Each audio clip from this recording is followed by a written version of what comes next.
Good day mga moms! So ayan, ipapakita natin sa inyo yung isang puno sa Mindoro kung saan ito talaga ang dinadayo namin dito. Yung maliliit na nyog kung tinatawag, pero iba pa po yung makapuno kasi dati kapag nakakakita lang ako ng maliit na puno, ang tawag ko na agad ay makapuno.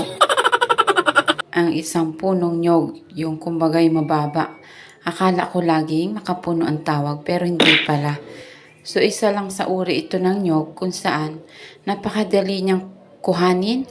So, halimbawa, tayo ay mga babae lang sa bahay or di kaya ay walang ating mga asawa.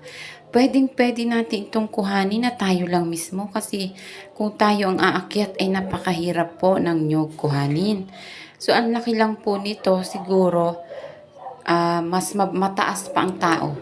Meron nga dito nasa baba na yung bunga niya. Yung as in yung buko nasa pinakababa. Nandyan lang po yan sa may gilid.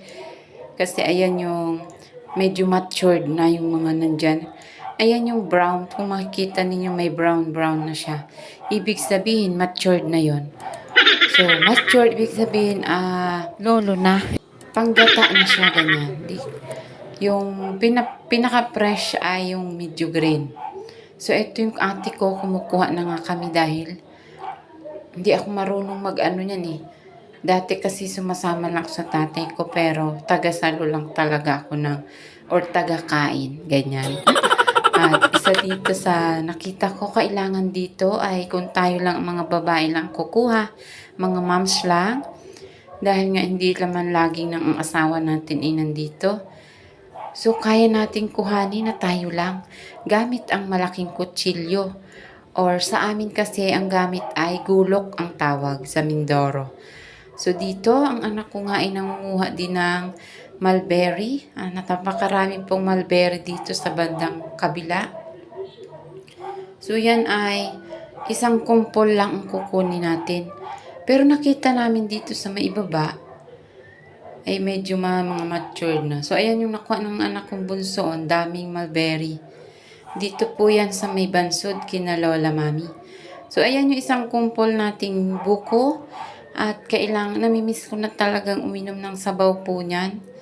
So, ayan, kaya ko po yung biakin. Pero yung mga malalaking buko, kasi ito yung maliit lang. Kumbaga, kasing laki lang siya ng ulo ng mga baby, ganyan. Maliliit lang talaga. At saka, ang tawag po sa mga iniinom namin ay malauhog lang. So, ayan po, isang kumpol na ng buko. So, ang tawag po sa inyo, ano po ba ang tawag sa inyo? Malauhog po sa amin eh. Yun po yung buko na kung saan ay napakanipis ng kanyang laman. So, itong kinukuha ng ate ko ay medyo matured na. So, ayan, let's go at kuhanin natin at uuwi na kami para inumin ang sabaw ng buko. So, ayan lang po at napakasarap dito sa ating probinsya. So, ayan, dahil nga guys, napakainit po sa labas. Ayan ang itsura natin kapag tayo nag-atid sundo sa mga anak. Napakainit po talaga. So, kailangan natin ngayon ng sandor na maluluwag or mas maaliwalas sa ating po mga katawan, mga moms. So, ayan po ang mga example na ating po mga sando. Kung nais niyo pong umorder, nasa comment section po ang ating link. Napakamura lang po niya at napakadaling bilhin. At affordable lang po para sa mga mami. So, ayan po ang ating po mga sample. So, kung nais nyo po ng assorted color o di kaya ay ano man ang nais nyo gustong kulay, nandito lang po ang iba't ibang available sa comment section. At i-click nyo lang po yan at siguradong sa murang halaga ay meron na po kayong maliwalas na damit. Ayan lang po. Thank you for watching.